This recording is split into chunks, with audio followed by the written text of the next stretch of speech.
Imagine waking to rain against the window. The sky is heavy and gray, the kind that makes the air smell like wet earth and iron. You planned a long run, but the streets have puddles and the morning already feels behind. A few hours later, the meeting starts late. Traffic piles up, and your patience thins like fog in sunlight. Then, you pause. You sit, breathe, and remind yourself. Epictetus once said, "Some things are up to us, some are not." That reminder doesn't erase the problems, but it changes where you place your energy. In the next few minutes, we'll walk through 7 Stoic habits that can quietly shift the tone of your life. They don't ask you to be perfect, only steady, a little more centered each day. First, notice what you control. Epictetus once said, "Some things are up to us, some are not."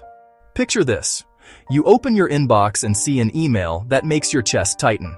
Maybe a coworker misunderstood you. Maybe someone's being unfair. Your first impulse is to shoot back a quick reply, to defend, to correct, to win. Instead, you stop for 2 minutes. You ask yourself, what part of this can I actually control?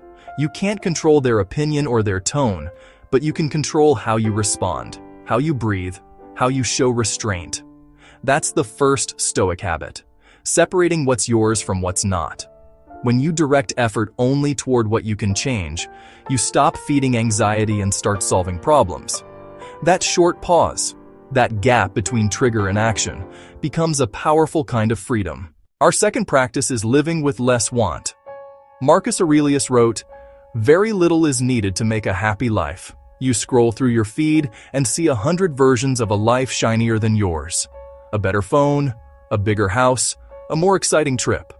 The quiet voice inside says, if I had that, I'd be happier."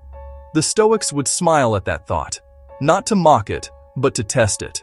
Ask yourself, if I got that thing today, would it really change the texture of my ordinary morning? Living with less want isn't about giving everything up. It's about seeing how often your mind mistakes novelty for peace. Gratitude sharpens when you stop chasing every upgrade. Try this small exercise. The next time you want something, wait 3 days. If you still want it after that, fine. But most desires fade like mist when you give them time. Third, challenge imagined disasters. Seneca wrote, "We suffer more often in imagination than in reality." You've probably done this, lying in bed, running worst-case scenarios. You picture losing the job, getting rejected, or failing at something that hasn't even begun. Seneca reminds us that much of our suffering is self-invented. So when the mind starts spinning, pause and write the fear down. Then ask 2 questions. How likely is this really? And if it did happen, what could I do first? That small act of turning a vague fear into clear steps breaks its spell. Stoics don't deny fear. They shrink it to its real size. Every time you turn anxiety into action, you become stronger, steadier, more grounded in reality. And from that grounded place, you can even turn setbacks into strength. The fourth way is to use obstacles as fuel. Marcus Aurelius observed, "The impediment to action advances action." Let's say your project fails, your car breaks down, or your plans fall apart.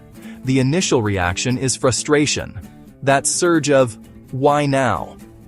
The Stoic view is different. The obstacle is part of the path. The delay is a lesson in patience. The problem is training in creativity. The rejection is a mirror showing where you can grow. For example, if your presentation is canceled, you can spend that time improving your material or learning a new skill. When you treat every obstacle as a teacher instead of an enemy, life stops feeling like it's working against you.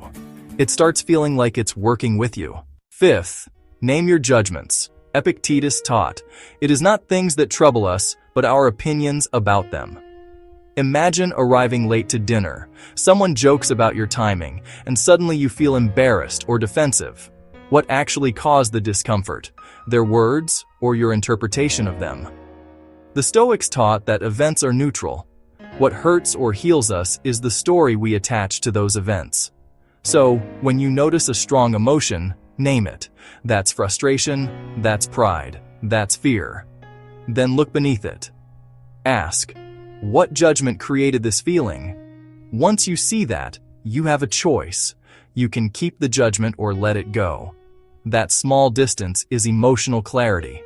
It's like wiping fog off glass.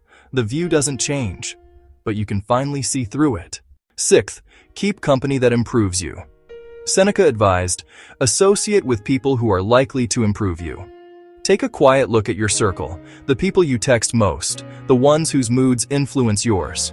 Are they people who bring calm or chaos? Do they encourage courage or feed complaint? Stoics knew that virtue is contagious. Spend time with those who challenge you kindly, who make you want to be better instead of bitter. This doesn't mean cutting everyone out. It means choosing your daily company like you choose your food. What nourishes you stays, what weakens you goes. And sometimes that means being your own good company, walking alone, reading something that strengthens your mind, or sitting quietly without a phone. Finally, act as if this were your last day. Marcus Aurelius advised, do every act of your life as if it were your last. Not in a grim way, but as a reminder of how short and precious each day is. You don't know if this breakfast, this walk, or this conversation is your last chance to do it with care. So, do it well. Listen fully. Speak with kindness. Notice the air, the light, the people around you. Living this way doesn't make life heavier. It makes it real. You stop wasting time on distractions and start giving full attention to ordinary moments. Folding laundry, talking with a friend, or watching rain slide down the window. When you live like this, time slows down. You stop chasing meaning and start living it.